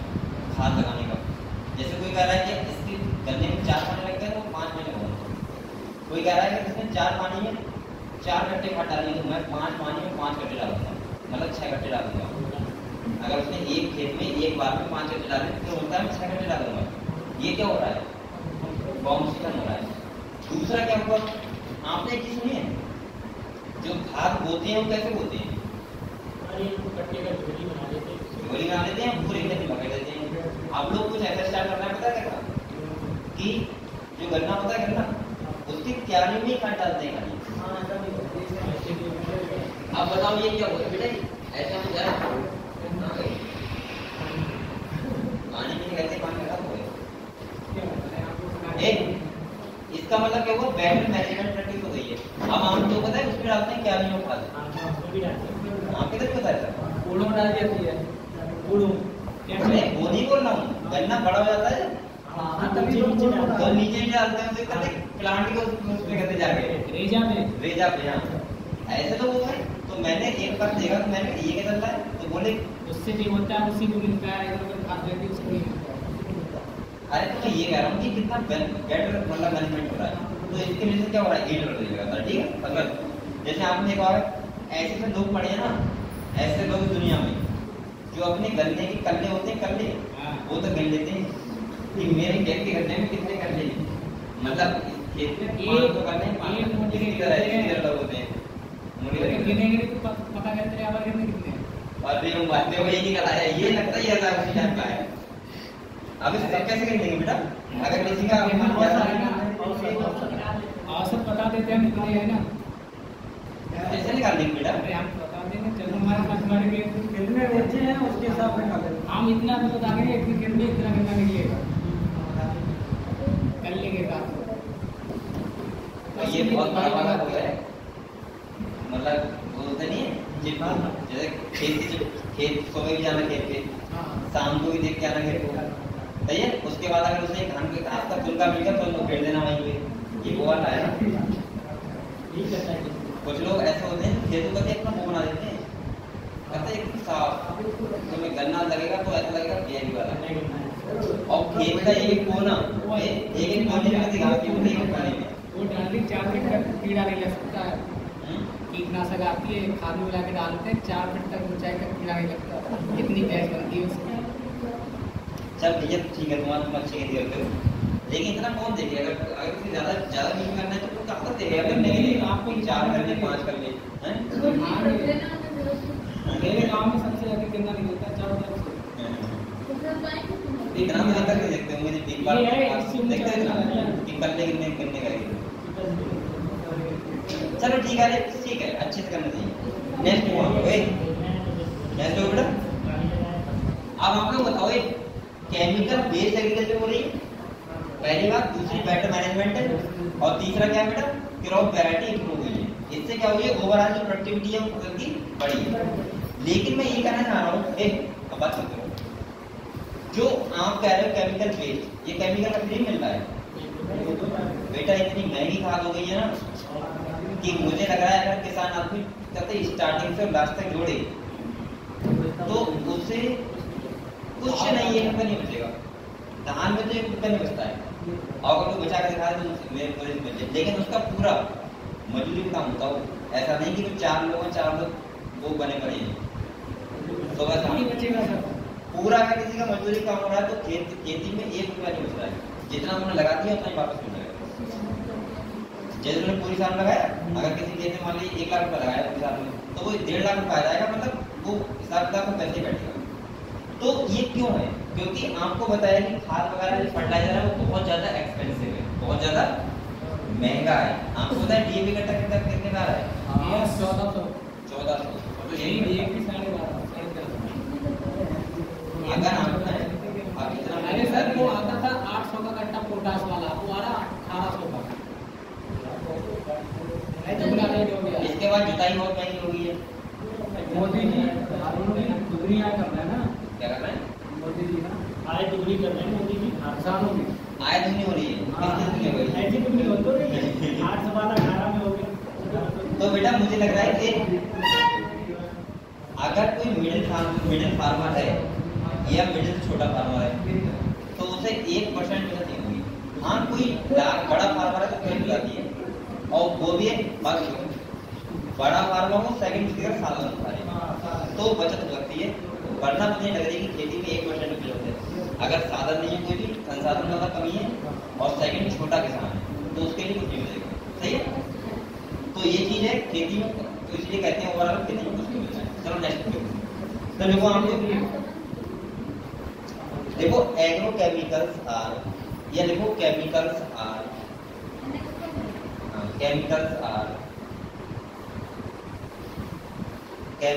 आर एक्सपेंसिव। कैसे हैं? एक्सपेंसिव है, महंगे हैं। ठीक है, expensive for farmers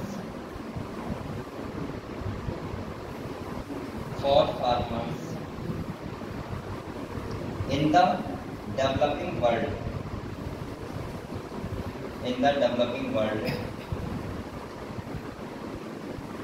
and further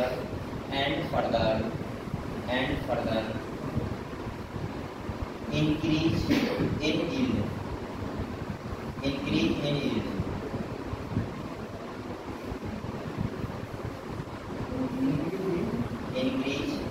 yield by IEL। लिख लिया? इसके बाद फुल स्टॉप लगा दो और नेक्स्ट पॉइंट देखो, GM plants are being useful. GM plants, GM genetically modified. बेटा GM ऐसे लगाया था ऐसे, GM प्लांट्स एक GM plants have been useful in many way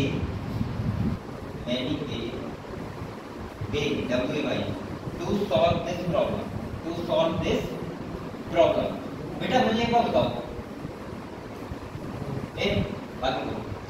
अगर मान लिया इतने ज्यादा केमिकल महंगे हैं, ठीक है, बहुत ज्यादा महंगे केमिकल है, अगर इतना केमिकल लगा के खेती को कार्य कर रहा है तो उसको क्या फायदा होगा बताओ? तो क्या वो दर को बढ़ाने में सर्वाइव कर पाएगा किसान आदमी? अब जिसके पास खाद के लिए पैसे नहीं है क्या करें? या किसी के पास कीटनाशक के लिए पैसे नहीं हो, क्या करें?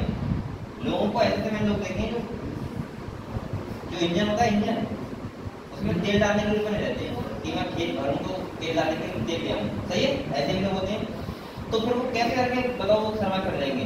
तो इसका मतलब यह है कि ऐसे लोगों के लिए क्या चाहिए?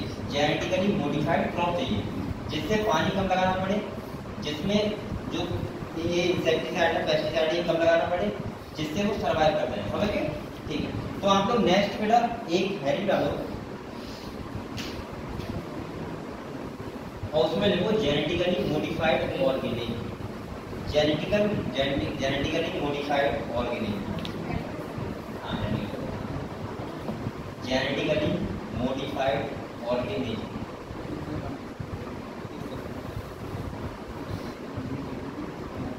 जिसे बोलते हैं शॉर्ट में GMO।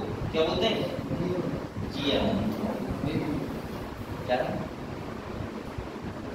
कितना है? समझ नहीं पाई? प्याज दिखा रहा है, प्याज कितना है? कल्ले किसने इतने कितने? एक ही मोटे में। चल ठीक है, अच्छा कर बेटा। लिखिए आपने क्या लिखा? देखो जेनेटिकली मॉडिफाइड ऑर्गेनिज्म का मतलब क्या होता है? वही जो हम जिसकी वैरायटी को क्या करते हैं?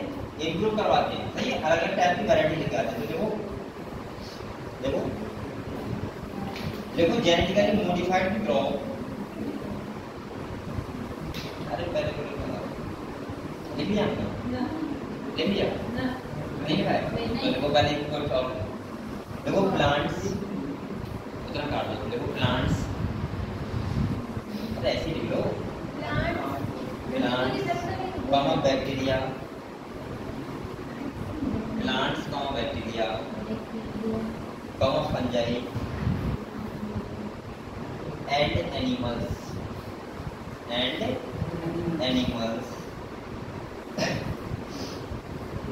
whose genes और बात कैसे करेंगे?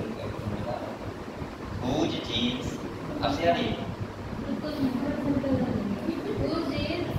whose genes अब से यार whose genes have been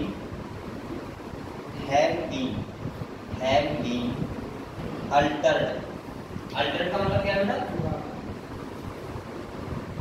altered altered by manipulation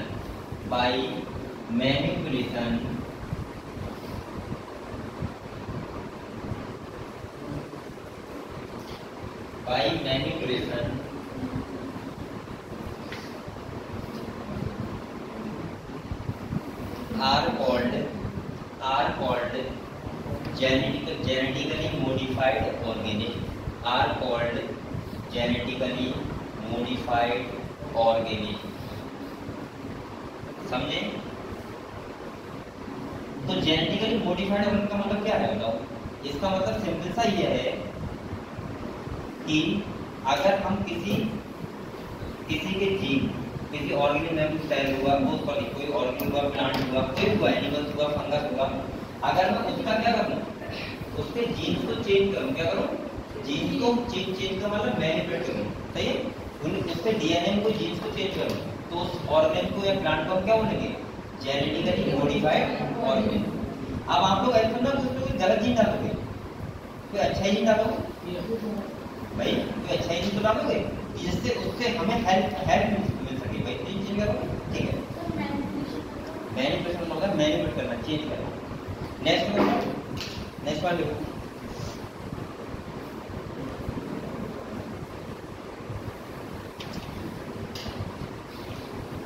अब देखो बताओ बेटा, एक अगर किसी का जीवन चेंज करोगे तो जीवन नहीं हो जाएगा, हो जाएगा। और ये तो हमने किया है। नेक्स्ट आप देखो genetic modification has, genetic modification has कि genetic modification has genetic modification has ये है क्या? ठीक, किससे क्या क्या इसमें हमें फायदा मिलता है? आप लोग हेडिंग को क्या समझते हो? मतलब बिल्कुल मिल गया तो गलत हो गया क्या? नहीं करने, अंडरलाइन कर लो, अंडरलाइन कर लो। तो ये बॉक्स में बंद कर दिया करो। अगर आपको लग रहा है कि हेडिंग है और मैंने बाद में बताया है तो आपको ऐसे करना बस, वहाँ से सही है, सही है, कौन भी अच्छी बन जाएगा। देखो अब हम लोग को पढ़ा रहा हूँ कि अगर हम किसी प्लांट्स में जेनेटिक मॉडिफिकेशन करेंगे तो क्या फायदे होंगे हमें, ठीक है, उस प्लांट को क्या फायदे होंगे, वो है क्या। तो नंबर 1 लिखो, नंबर 1 लिखो, देखो मेड क्रॉप मोर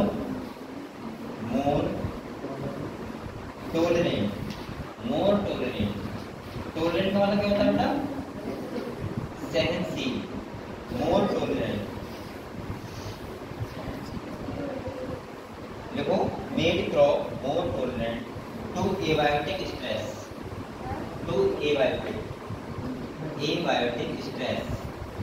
ये बेटा स्पीकर तुम्हारी पास है, एबायोटिक स्ट्रेस।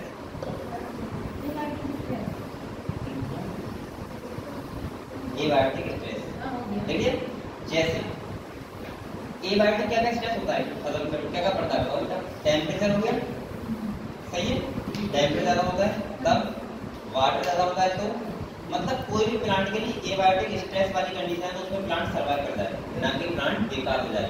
तो ऐसे प्लांट को बोल सकते हैं हम लोग जेनेटिकली मॉडिफाइड करके हम ये सुधार कर सकते हैं। जैसे आपने गन्ना देखा है, गन्ना देखा, क्या समझ देखा है, तो गन्ने की फसल बनाते हैं, ठीक है। अब गन्ने की फसल ऐसी होगी अगर 2-4 दिन 10-12 दिन पानी लेट जाए लगाने के लिए, तो वो ऐसा नहीं कि गन्ना बेकार हो गया, वो सहन कर जाएगा, सही है। तो उसको हम बोल सकते हैं क्या, एबायोटिक स्ट्रेस को टोलरेट करना है, ठीक है। तो देखिए देखो बेटा, इसी के देखो कोल्ड कॉमा ड्राफ्ट मतलब क्या होता है, सूखा, DROUGST, comma salt, heat, salt comma heat, ठीक। तो ये एबायोटिक स्ट्रेस होते हैं, इनको प्लांट के अंदर सहन करने की क्षमता हो, तो वो कैसा प्लांट हो सकता है, जेनेटिकली मॉडिफाइड। नंबर 2 देखो बेटा,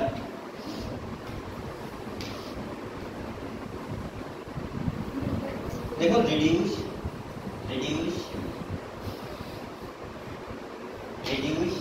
chemical pesticide,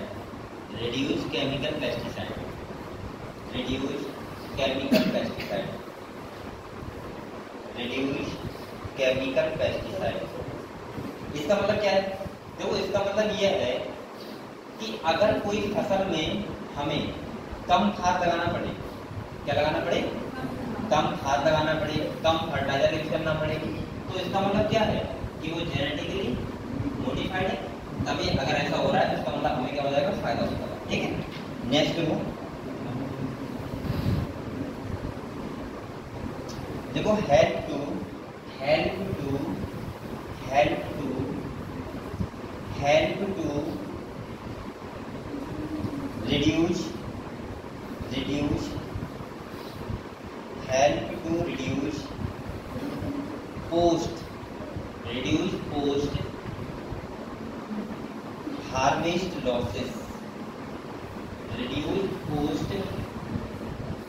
reduce post harvest losses, इसका मतलब क्या है, इसका मतलब ये है, आपने देखा होगा जब गेहूं कटता है और धान कटता है तो बहुत सारे लोग गिर जाते हैं, उसे क्या बोलते हैं, बाली बोलते हैं, हर जगह बोलते हैं, बाली बोलते हैं। अरे आप लोग नहीं बताएगा, पता है। तो ये आरती क्या करती थी, मैं छोटी थी तो इसके पापा का मतलब खेत करना है, तुम जाओ खेत करना, तो ये पूरे खेत में कट्टा लेके पानी गिरती थी, और उसके बाद शाम को जो होती थी उसे क्या किया, फूटा बर्फ लेके काम किया, बर्फ लेके खा लिया, बच्चे करते हैं ना, मतलब फूटा और क्या किया, बेच दिया। और ये कह रही है कि ये वाला रुपये मेरे रहेंगे, क्योंकि इसने लाइफ लेकर आई ना, मेहनत करी है।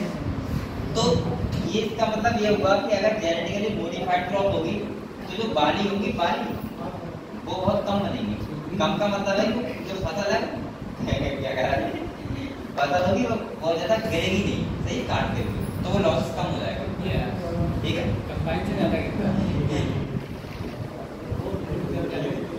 लेकिन आजकल का बच्चे बड़ा भूल ही जाएगा अगर तुम कहते हो कि जाओ, कोई नहीं जाता। जब पहले के लोग जो चले जाते थे, पहले के चले जाते थे,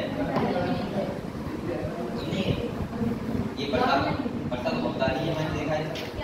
ये बाली वगैरह होती है, बाली की होती है, जानती हो, तो तुम गाँव में नहीं हो ना, गई नहीं हो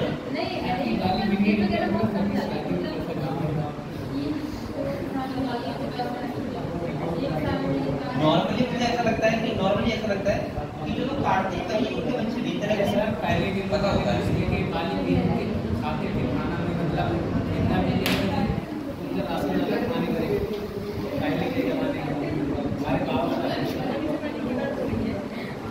इतनी भी गरीब मत ले जाओ। सर अब तो काटता कोई और है, नहीं कोई भी ले जाता है, तो बताओ साफ नहीं जो खेत काटते हैं उन्होंने बच्चे होते हैं वो गिनते रहते हैं पीछे, ऐसे होता है, ऐसा नहीं होता, कोई भी ले जाता है, कोई मतलब कोई भी आ जाता है, लेके चले जाता है जिसको तो उसके लिए मेरा कौन करेगा, ले जाओ किसी तरह, और क्या। अब तो ठीक है बेटा, मशीन से कट जाता है। चलो ठीक है जो भी है काम में देखो देखो देखो तो आप लोग समझ गए बात कि पोस्ट हार्वेस्ट लॉस क्या होता है, जो कटाई के बाद का लॉस होता है वो ना होता है, सही है। तो यहाँ पे लिखा है बेटा एग्जाम्पल इसका लिखा है फ्लेवर सेवर टोमेटो, क्या लिखा है फ्लेवर सेवर टोमेटो, क्या है फ्लेवर सेवर टोमेटो, ये फसल के लिखा है, हम तो योगदान जानते हैं तो हमें योगदान पता है, ये एग्जाम्पल फ्लेवर सेवर टोमेटो, एक फसल है जिसमें क्या होता है हार्वेस्टिंग लॉस ज्यादा होता है, तो उसके लिए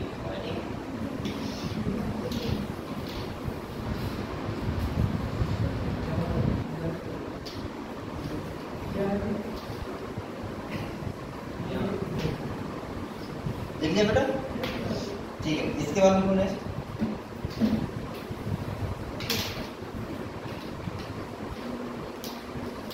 इसके बाद देखो इंक्रीज, देखो इंक्रीज क्या करता हूँ, increase efficiency of increase efficiency of mineral uses by plant,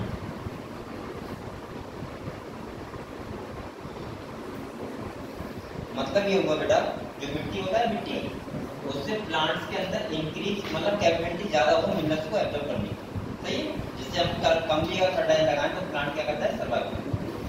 next वो देखो इनहेंस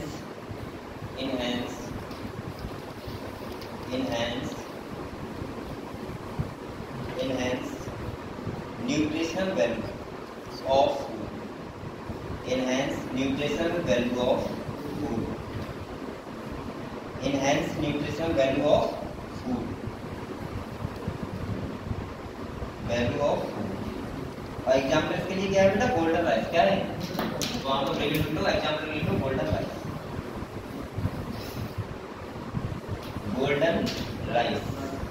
गोल्डन राइस के अंदर क्या होता है विटामिन ए ज्यादा होता है, क्या होता है विटामिन ए ज्यादा होता है, तो आपको ये बात लिख लो vitamin A in rich rice, golden rice Delhi में मिल जाता है, हम लोग लाके खा सकते हैं आराम से, ये क्या है कभी गोल्डन राइस,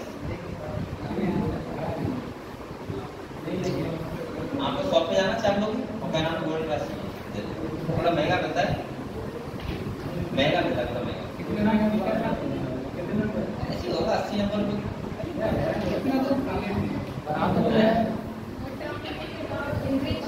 अब ये लोग 20 रुपए किलो वाला खाते हैं, 80 नंबर नहीं सर हम घर का खाते हैं, घर का मतलब वही तो होगा, घर में 20 रुपए किलो मिलता है, नहीं 60 रुपए किलो मिलता है, पसंद थी 60 रुपए किलो, बसंती का 60 रुपए किलो है, सबसे महंगा मैं नॉर्मल गांव में बात कर रहा हूँ तो 20-30 रुपए किलो मान लो 2-3 हज़ार रुपए का दाम मिलता है। ये मोटा वाला है 25 रुपए किलो आता है। ऐसी बात कर रहा है, पता नहीं है कोई चीज़। सर सरकार के पास चावल मिलेगा बाजरा देगा इसका मतलब मुझे मैं पहुंचे के अलावा देखता ही नहीं हमारे दुनिया के अंदर नहीं। चलो तो बात नहीं, सर भी चावल खाते हैं 50 रुपए किलो मान लो तो वो होगा मेरे 100 रुपए किलो है, 100 के बाद बेटा 100 रुपए किलो बहुत सारा। आपको जाना मार्केट में और एक बात पूछना, ठीक है? क्या कर रहा है बेटा? तुम क्या खेल रहे हो?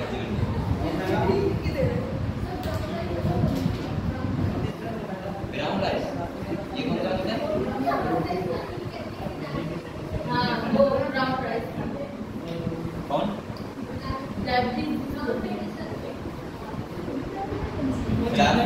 गोल्डन राइस तो विटामिन ए देती है नहीं सर और प्लस इसके लिए मतलब चावल होना चाहिए 2-3 साल का, वही बता रहे हैं। इसके लिए खाने के लिए डायबिटीज खाने के लिए, डायबिटीज वाले पेशेंट के लिए।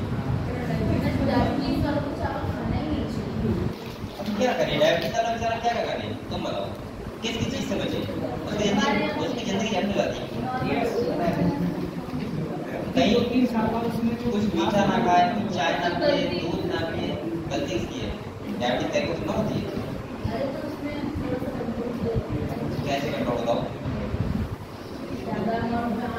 क्या आलू नहीं खाओगे? हर सब्जी का आलू लगे नॉर्मल डायबिटीज है, मैं तो बोलूँगा इसमें डायबिटीज है तो एक बात सुनो, एक का चीज़ों को छोड़ के मीठी वगैरह वगैरह कुछ चीज़ें छोड़ के नॉर्मल सब कुछ खाओ। जब तक जिंदगी जियो नहीं करना पड़ता। कोई ऐसा टैबलेट खाता रहे और खाते रहो, ये क्या दिक्कत है? जिंदगी किसकी बताया और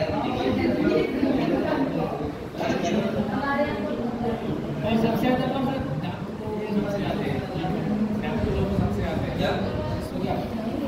मेरे सर को है मैं लड्डू जो उसके क्लास में 3 टैबलेट खाने पड़ती है लड्डू खिला देता हूँ। चलो कोई बात नहीं खाता, चलो कोई बात नहीं, वो बात होती है।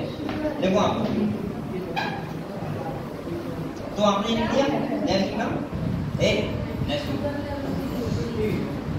क्या जी इंसुलिन। जब डायबिटीज बहुत ज्यादा बढ़ जाती है तब शुगर वाले पेशेंट को इंजेक्शन लगाना पड़ता है। इंसुलिन लगाना ये तो उसका पैनक्रियास होता है, इंसुलिन काम सर ये प्रेफर नहीं बन रहा है यहाँ पे लगता है बेटा ये टॉपिक है इसमें अगर वो पढ़ाएंगे। नेक्स्ट में कोई नेक्स्ट में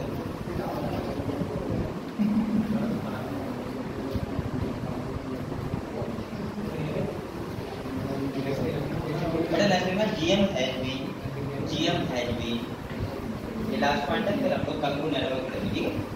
जीएम हैज बीन, जीएम मतलब जेनेटिकली मॉडिफाइड, हैव बीन वो has been used to create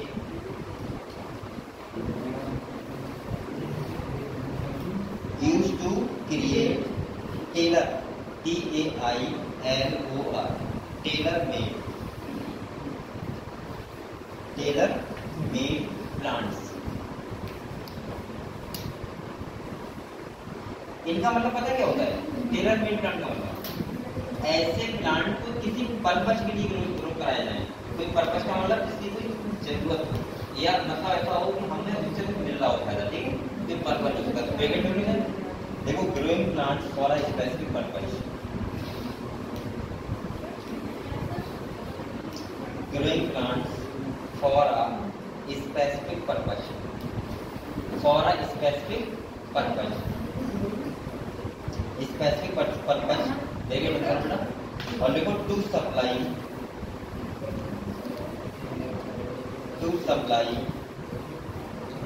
alternative resources,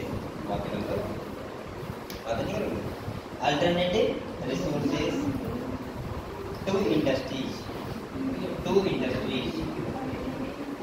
alternative resources to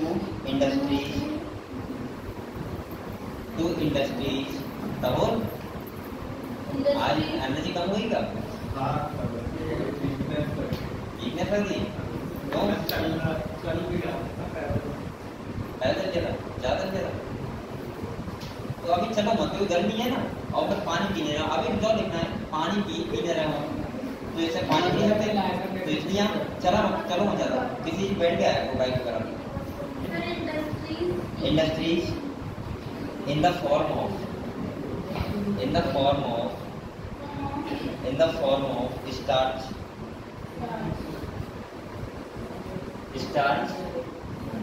comma fuel and pharmaceuticals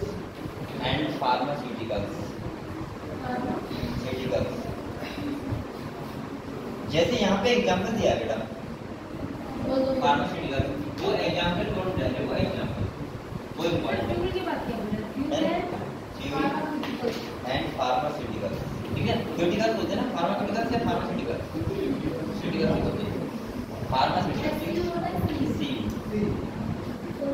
चलो बोलो एग्जाम्पल इसका दिया है हीरोडिन क्या दिया बेटा हीरोडिन एक आपने हीरोडिन एरिया पढ़ा था एलिमेंट में पढ़ा था हीरोडिन एरिया सही है उसको जो बोलते हैं वो हीरोडिन एरिया नाम से लीच बोलते हैं मैंने बोला था लीच नहीं बोलते लीच बोलते हैं ठीक है जो तो हीरोडिन एरिया था वो एक एंटीकोगुलेंट बनाता है अपने अंदर सुन लो इम्पोर्टेंट बात है बेटा हीरोडिन एरिया होता है वो एंटीकोगुलेंट बनाता है इसे बोलते हैं हीरोडिन क्या बोलते हैं हीरोडिन तो साइंटिस्ट ने क्या किया जहाँ से हीरोडिन बन रहा था वो जीन को निकाल दिया और ये प्लांट में डाल दिया अब उस प्लांट का से जो सीड बनते हैं उससे जो ऑयल निकलता है उसमें हीरोडिन होता है तो इसका मतलब हमें क्या मिला हीरोडिन फ्री मिलेगा अब जो देखते हैं लोग ये बोलते हैं क्या एग्जांपल देखो हीरोडिन लिख लो ये इंपॉर्टेंट है आ सकता है टाइम नहीं है 5 मिनट HIRUDI अभी टाइम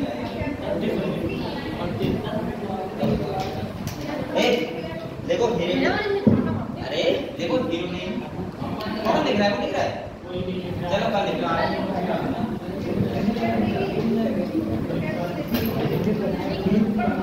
तुम लगाओगे तो ले जाओ सही है कल आना ठीक है मैं इसलिए पढ़ा दूंगा मेरे बारे मुझे बनाना है